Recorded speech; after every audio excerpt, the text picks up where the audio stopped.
E aí eu tava gravando meu primeiro disco. E aí surgiu a oportunidade de começar a trabalhar nesse posto, né? E aí me botaram pra fazer de tudo nesse posto, mas eu só gostei da área da pista ali, da área do frentista, assim. Porque as pessoas passavam no posto e quem abastecia mais de R$ 5, assim, eu dava um CD meu. Tinha gente que, isso aqui é muito ruim. Não tem o do Jorge Mateus. Eu não sei o que esse dono desse posto quer, que esse guri, cara. Mandaram a gente dar. Este é um podcast Rádio Disney. Gustavo Mioto é uma das grandes revelações da música, mas para chegar nesse sucesso todo, o caminho foi longo. Trabalhou como frentista, fazia banda baile, levou muitos nãos e merecidamente, hoje ele é dono do hit sertanejo mais tocado nas rádios de São Paulo. Vem conhecer um pouquinho mais da história de Gustavo Mioto nessa Conversa Rádio Disney. Gustavo, então eu já vou começar falando da sua família, né? Que geralmente quando alguém cresce numa família de músicos, não tem como fugir muito, acaba trabalhando com isso também, né? E com você foi assim, né? Então, Fabi, todo mundo canta, assim, todo mundo toca algum instrumento ou outro, assim, mas artista mesmo, assim, só fui eu, assim, só eu que tive essa loucura, assim, na cabeça de querer, né? E aí, naqueles almoços de vó, assim, todo mundo em volta, todo mundo em roda e tudo mais, aí eu começava a entrar e cantava uma, cantava outra, aí alguém insiste em falar que você canta bem e você acredita, né? E aí você vai começando, né, a acreditar naquilo. E aí comecei a viajar com meu pai, que meu pai também é do ramo, meu pai é contratante de shows, e aí a gente comecei a gostar do backstage também, comecei a gostar do ambiente, assim, né? E aí com 10 anos eu comecei a compor, assim, comecei a escrever umas músicas, assim, que eu gostava de fazer melodia, juntar com a poesia que eu fazia, e assim eu comecei. Ô Gustavo, você falou aí, né, da sua primeira música lá com 10 anos que você compôs. Você compôs essa música falava sobre uma decepção amorosa com essa idade, né? Como é que foi isso? Você escreveu a letra primeiro, você compôs uma melodia no violão. Como é uma criança compondo? Eu sempre gostei de menina mais velha, assim, e aí eu sempre gostei da sétima, e a da sétima nunca deu moral porque ela gostava do primeiro, do terceiro colegial, assim. E eu comecei a escrever sobre isso, né, dessa indignação que eu tinha, e assim foi. Que legal. Essas bandas que tocam em formatura, em evento, em casamento, elas tocam de tudo normalmente, são muito ecléticas, né? E isso faz com que a pessoa que fez parte de uma banda dessa tenha uma bagagem grande, uma experiência. E você fez parte, né? O que você aprendeu dessa época que você usa até hoje? Basicamente tudo, né? A gente vem aprimorando, assim, né? Tipo, presença, comunicação com o pessoal. A gente vem aprimorando essa experiência de estrada como um artista que está já com uma carreira, que já tem um certo repertório próprio, assim. Mas na época da banda, assim, a gente tinha que... Ao mesmo tempo que eu tinha que ser versátil dançando Village People, daqui a pouco eu tinha que estar tocando Catra. Ou daqui a pouco eu tinha que estar cantando Bee Gees, um Roberto. Então, realmente, a gente tinha que ter várias personalidades em uma só.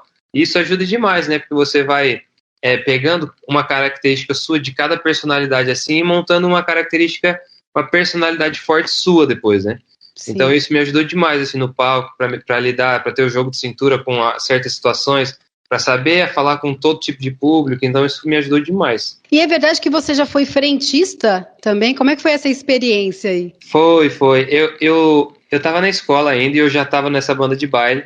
E aí eu tava gravando meu primeiro disco, lá em 2012.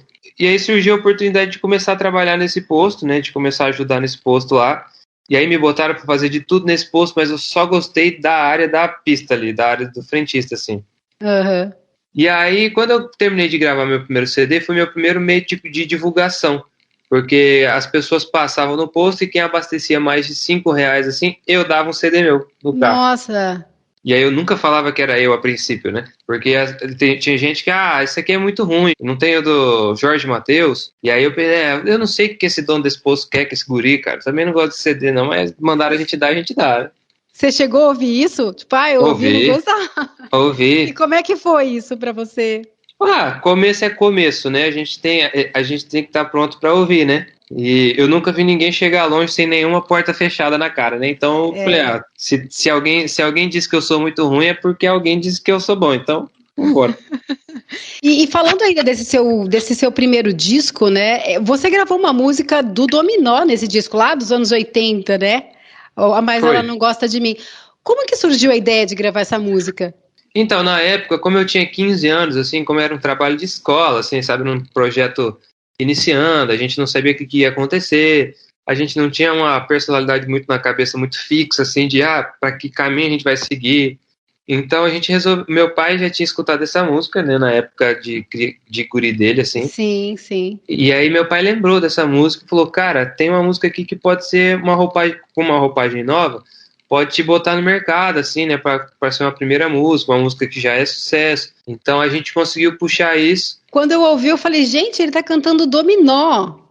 Foi. E eu lembro até hoje que eu peguei esse disco e entreguei na mão do Rodrigo Faro. Ai, que legal! E o Rodrigo Faro nem era do Dominó na época, ela não gosta de mim. Porque Mas essa ela não gosta de mim é da primeira formação. Formação, isso. Aí cheguei nele e falei assim, Rodrigão, gravei aqui tal, a música do Dominó, pai, que massa, muito obrigado tal. Lembro até hoje, mas não tinha nada a ver, né? Ele nem cantava música. Ô, Gustavo, e o DVD, gravado aqui em São Paulo lá em 2017, teve participações do Jorge Mateus, do Gustavo Lima, Maiara e Maraísa e até da Anitta, né? Só nome forte. Como é que foi fazer a parceria com toda essa galera? Como é que rolou o convite? Você que mandou a música para eles ou eles escolheram a música? Como é que rolou tudo isso? Pois é, no caso das músicas, assim, a única música que chegou e eu já pré-setapei aqui na minha cabeça, assim, foi o Jorge Mateus, que quando chegou Anti-Amor, assim, eles já vieram na minha cabeça, né? As outras participações foram sendo decididas no caminho. A Anitta, por exemplo, ela não queria gravar Coladinho em Mim. Eu mandei, acho que 2 ou 3 músicas para ela, ela não gostou da Coladinho em Mim, que era a que eu mais apostava. E aí falei pra ela, Larissa, por favor, eu vou produzir a moda, vou te mandar de novo. Aí eu mandei de novo, ela falou assim, cara, ainda tô inseguro e tal. Eu falei, confie em mim que vai dar certo. E aí a Coladinho em Mim foi um grande sucesso, graças a Deus também. A Onde Cabe Dois, que foi a música que eu gravei com o Gustavo. O Gustavo é um cara que sempre gostou muito do meu trabalho, sempre me ajudou muito. Então a gente já estava ensaiando há muito tempo assim, para fazer essa parceria. E quando a gente fez Onde Cabe Dois, eu já fiz mais ou menos pensando nele, assim, que ele estava na época da Homem de Família, então eu fiz Onde Cabe Dois meio que sendo um papo mais ou menos daquele nível assim, e aí mandei para ele, aí ele também gostou, assim, foi muito natural. No caso da Maiara e Maraísa, elas apareceram de surpresa lá, eu não sabia que elas iam participar. Sério? Sério, elas estavam participando de um DVD em Fernando de Noronha, no mesmo dia. E aí eu até tinha falado com elas e tal sobre participar do DVD, mas elas estavam lá e tudo mais. E aí, beleza, então foi. A participação era a Anitta, Jorge Mateus e Gustavo Lima. E assim tinha ficado. Aí eu comecei a cantar Mel de Marte e tal, né, que é a música que a gente gravou juntos. De repente, olho pra trás, Maiara e Maraísa entram cantando. Aí elas todas bobas, assim, surpresa, não sei o que, tudo mais. E foi muito massa. Foi surpresa mesmo, assim, que era a coisa que eu menos esperava era elas aparecendo lá. Que legal.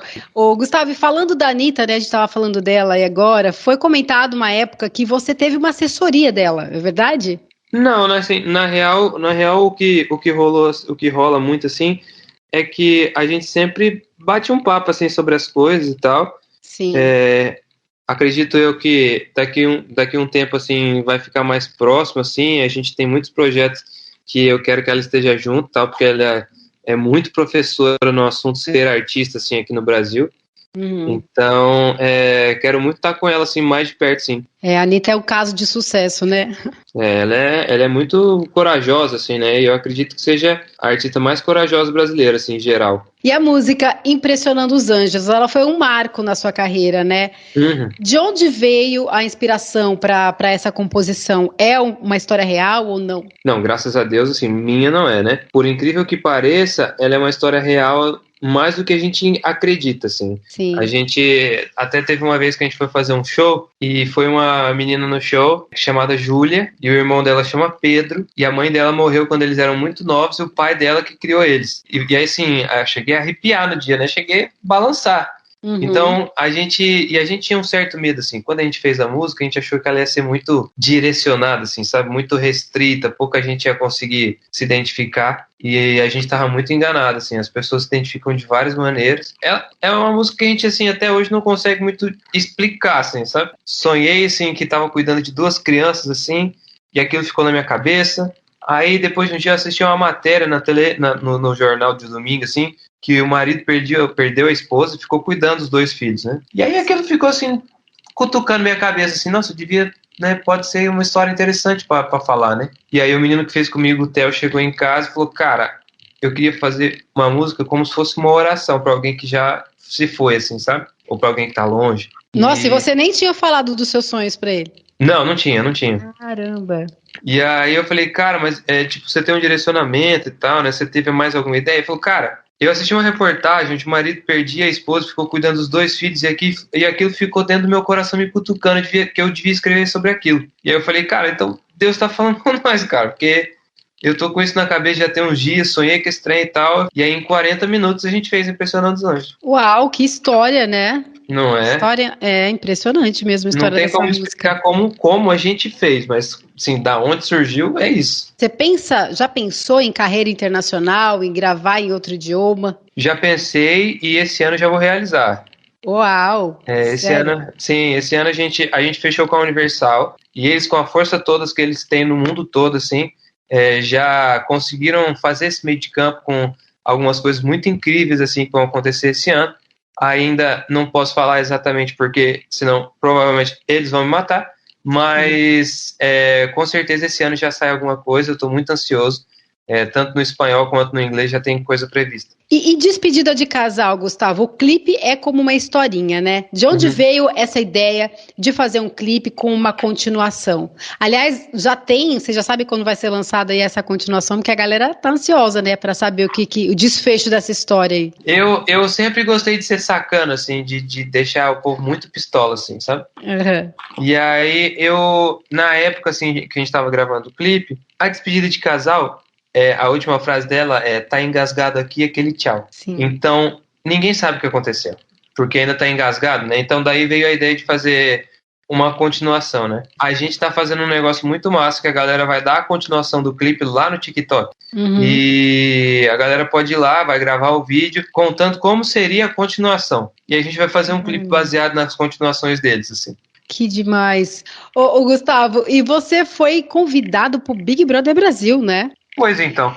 Pois é, a recusa do convite foi por causa do seu trabalho? Aliás, você está assistindo esse BBB? Você já se imaginou lá dentro com tudo que está acontecendo lá? Tô assistindo, algumas coisas eu tô assistindo pelos perfis de fofoca que tem, né? Me chamaram, eu recusei exatamente porque a gente acabou de fechar, né, com a Universal. E a gente, sei lá, eu ia perder 4 meses, assim, né? Perder assim, né? Mas ia ficar 4 meses lá, né? Sim. E num ano como esse, que eu tenho muita coisa pra entregar, assim, não ia dar tempo. Eu tô assistindo, sim, tô até agoniado. Então, você se imagina no meio daquela confusão? Olha, eu talvez sou um pouco irônico às vezes, assim. E aí pode ser que num momento sem querer, eu deboche de alguma coisa séria, assim, e a pessoa se magoa, assim, sabe? Ou às vezes eu sou muito na minha, assim, eu sou muito fechado, então eu ia ter que ser um exercício, assim, de ser um pouco mais aberto e tal, pra não virar a planta da edição, sabe? Então acho que você fez a escolha certa. Eu tenho plena certeza da minha vida que eu fiz a escolha certa. Gustavo, o que a gente pode esperar do Gustavo Mioto aí em 2021? O projeto Mistura, né, que é uma homenagem ao Nordeste, com as suas músicas em forró, vai ganhar volume 2, vai ganhar volume 3? Pois é, o Mistura ele veio para homenagear todos os gêneros, assim, né, e acabar com aquele negócio que o sertanejo briga com alguém, ou que alguém briga com o sertanejo e tal. Então, para mim, é muito massa poder fazer a mistura e sou muito grato a todos os artistas que estão topando fazer. Vai ter o volume 2, porque eu me divirto muito fazendo esse projeto. Esse projeto é aquele projeto da diversão mesmo, assim, que a gente faz por prazer, assim. Provavelmente o próximo vai ser de pagode e estou muito ansioso para começar o próximo, mas eu ainda não sei quanto que vai ser, só sei que esse ano tem bastante coisa para soltar. Foi nosso jantar à luz de adeus, nossa despedida de casal. Ela terminou sem derramar nenhuma lágrima, e eu ainda não digeri esse final.